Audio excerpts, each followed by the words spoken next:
Sometimes inner conflict comes from factions facing off against each other within their own confines.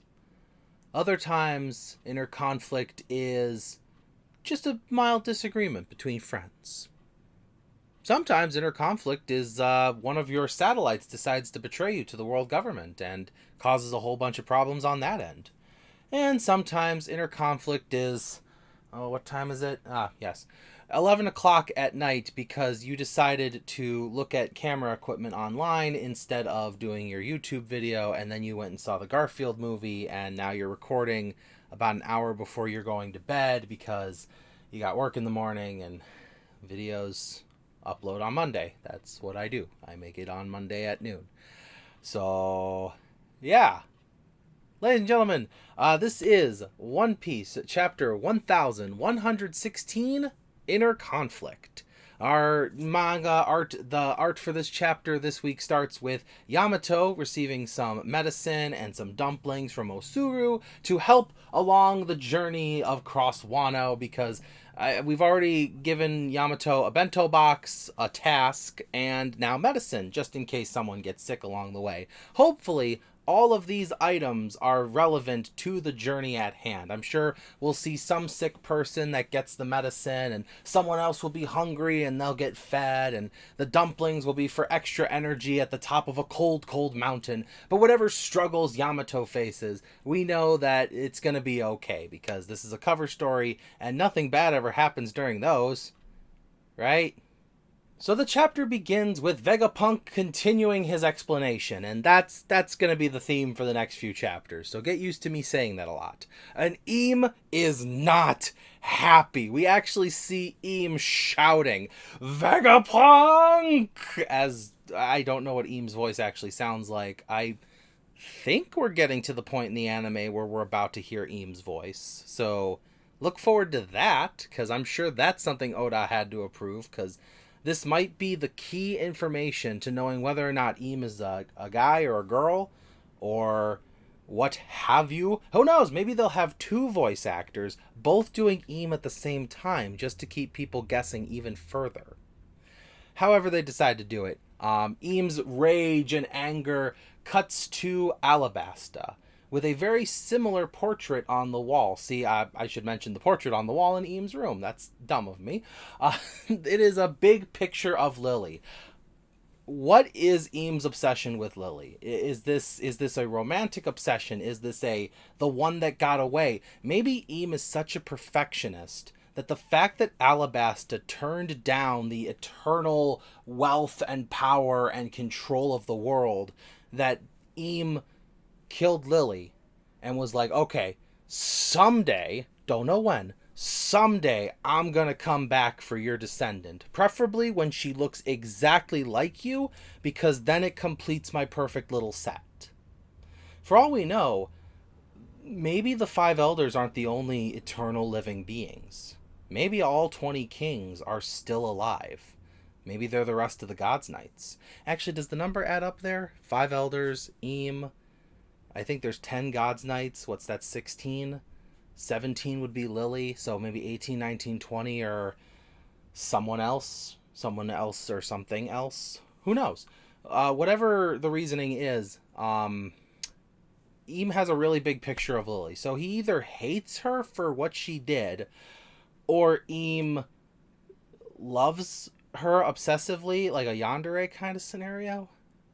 Anyways, we cut to another Nefertari family portrait of King Cobra as they're having his funeral, and that sucks for Vivi. Vivi does not get to attend her own father's funeral. That would be so depressing. My dad's still alive, though. My dad's great. Love you, Dad. Anyways, he watches my videos. It's nice.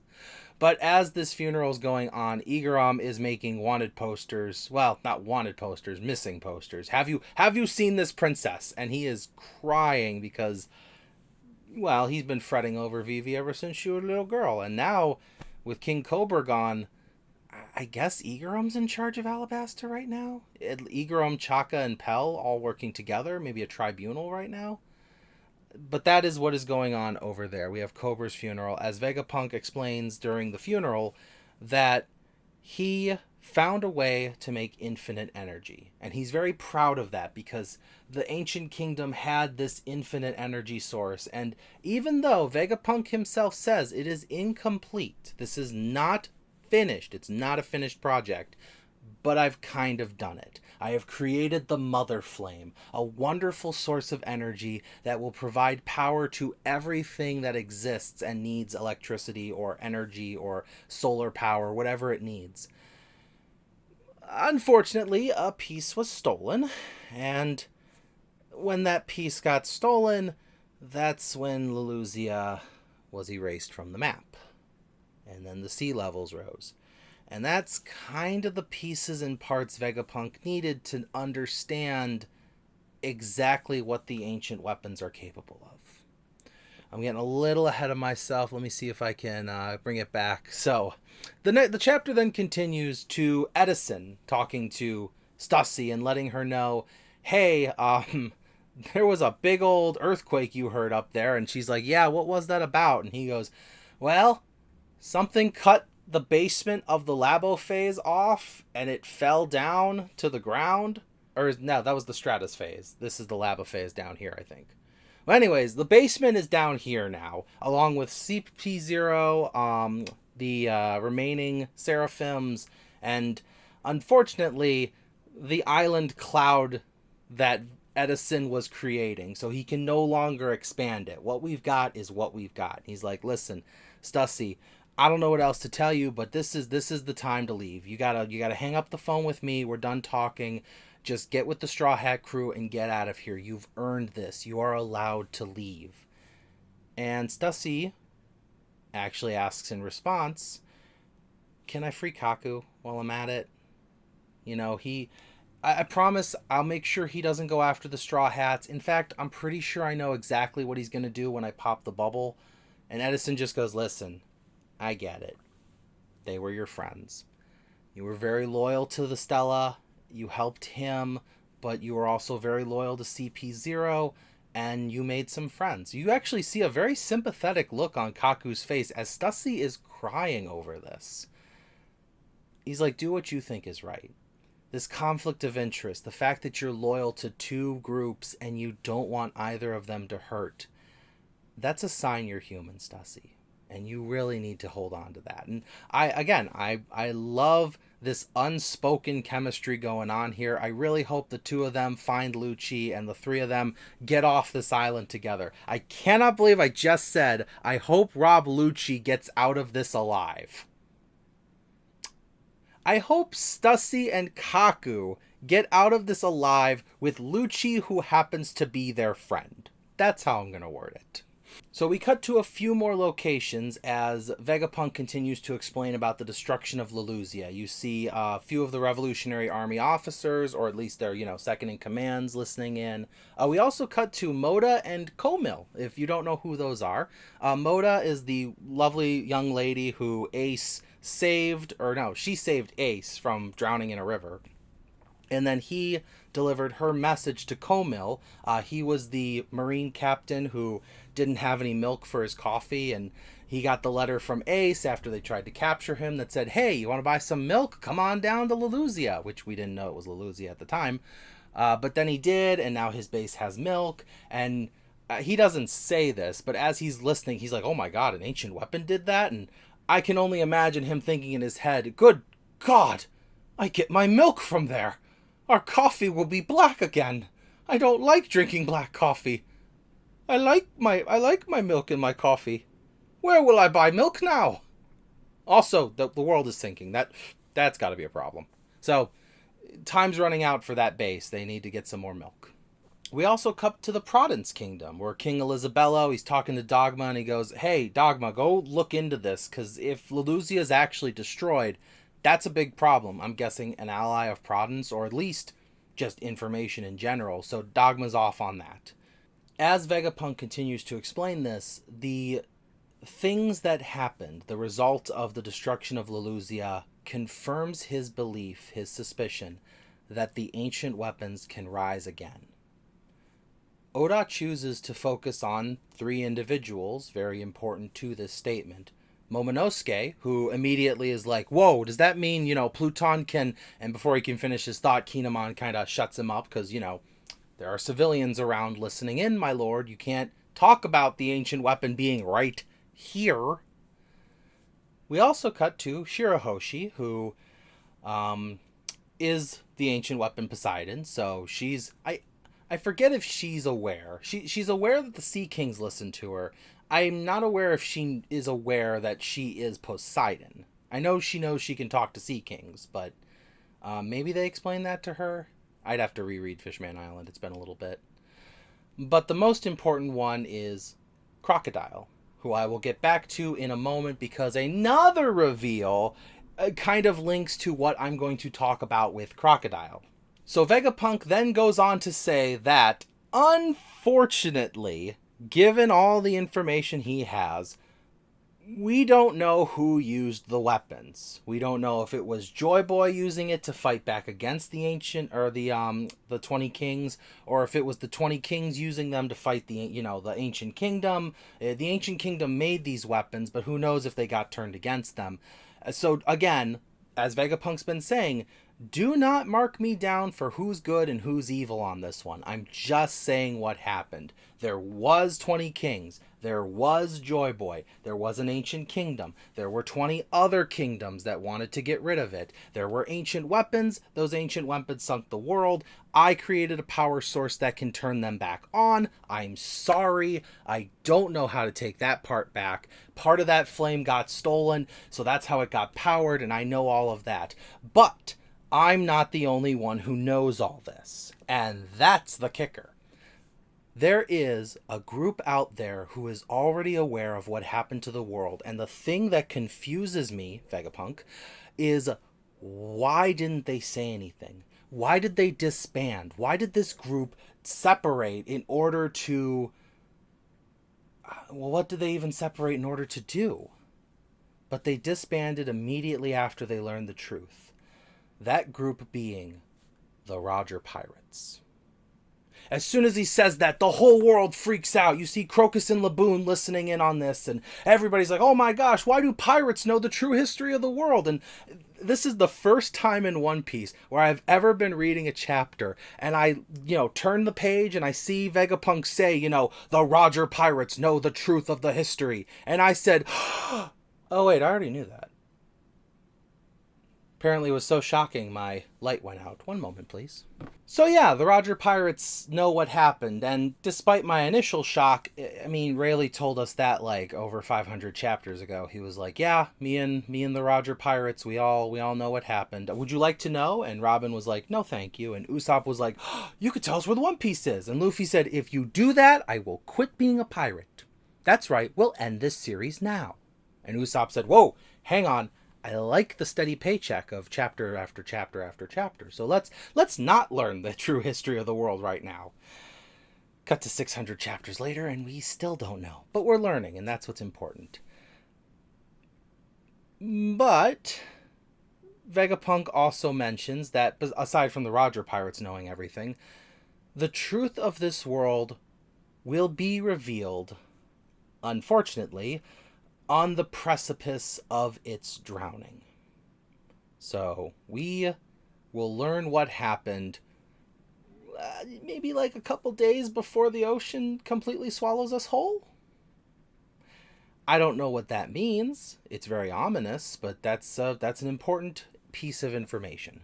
As Vegapunk is revealing this lore drop of the Roger Pirates know everything, we actually see Sakazuki getting angry, being like, oh, Vegapunk, you're actually going to tell them everything, aren't you?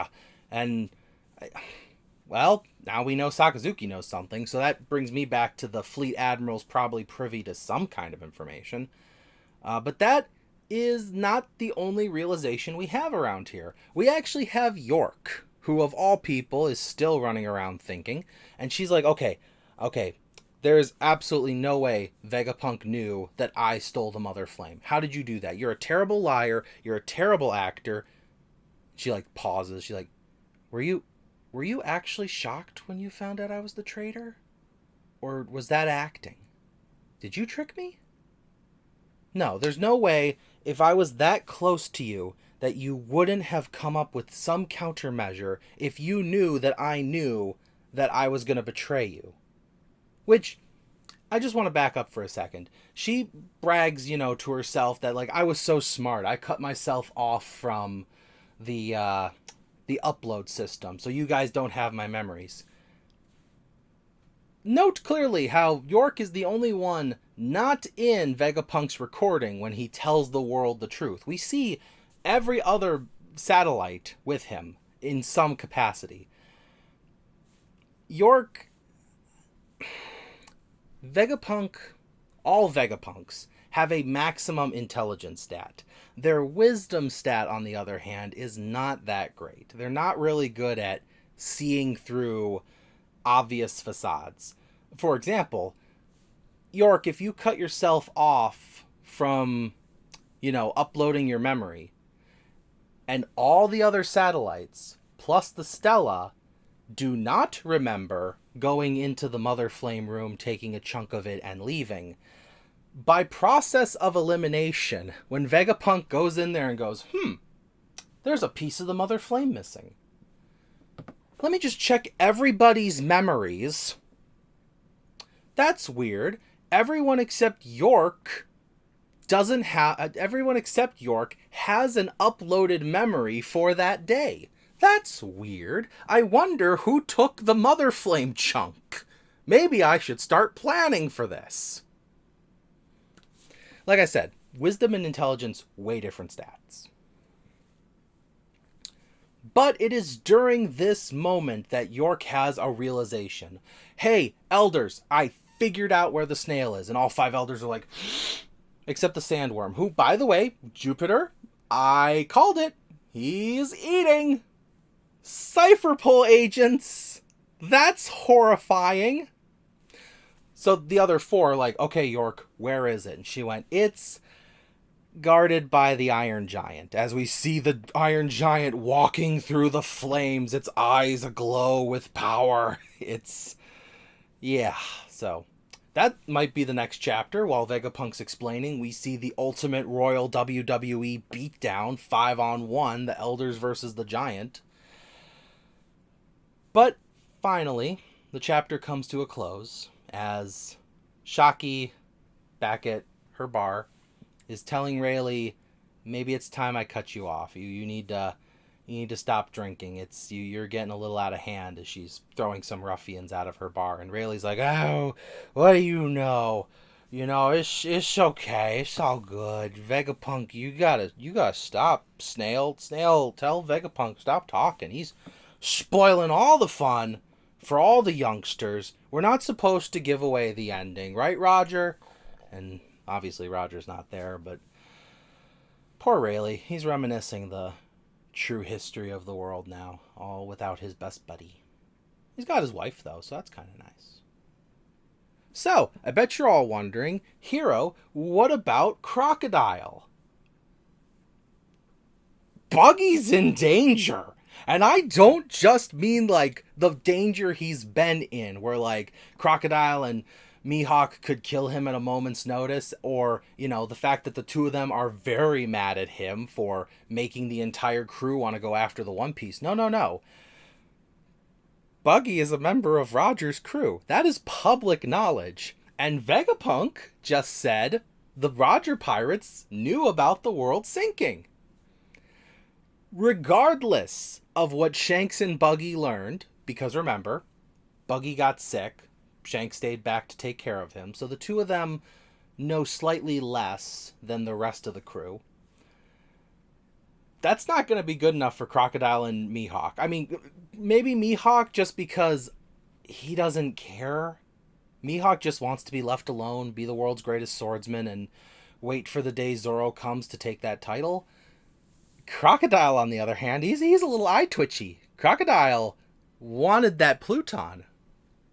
And Alabasta was his best shot. And now you're going to tell me this clown, literally clown, knows that the world was going to sink? And it doesn't... You think Crocodile's going to listen to Buggy when Buggy says, oh, I was sick that day. You know, in all my years working for the Pirate King, I was sick the day of his greatest achievement where he learned the history of the world. That ain't gonna be good enough for Crocodile. I don't know what lie Buggy's gonna have to tell. I don't know what magical D20 is gonna have to hit a natural 48 to save Buggy. But Crocodile's gonna come after him for this one. Buggy, you know something. And that might be why Oda's been keeping the power players from the reaction shots. We have not seen Shank's reaction. We have not seen Blackbeard's reaction. We have not seen... well, Garp's in prison, so I guess that's really hard to see him. He was captured by the Blackbeard Pirates. But we haven't seen Crossguild's reaction, except for that single shot of Crocodile. Next chapter might be, unfortunately, the end of Vegapunk's speech, where we finally wrap up all of Vegapunk's notes, and we have this to sit on until we finish the Elbaf arc. But I think we are going to cut to Blackbeard being like, "Zeh-ha-ha-ha, so Roxy Zebek's notes are true," or something like that. And Shanks being like, "Oh, so that's what the captain was talking about when he said, don't add devil fruit eaters to your crew." And Buggy's going to be like, "Please, Crocodile, don't hurt me and my precious little bottom. I am going to die at a moment's notice." We'll see how the other emperors respond to this news, because we know our emperor, Luffy, is currently just running away from a giant pig monster. Legend of Zelda all over again. Thank you for watching, as always. Let me know in the comments below what you think is going to happen next, because I just like talking about One Piece. It's literally why I'm up at 11 o'clock at night. So, thanks for watching, and I'll see you in the next video. This is the Hero of Julios, Xing out.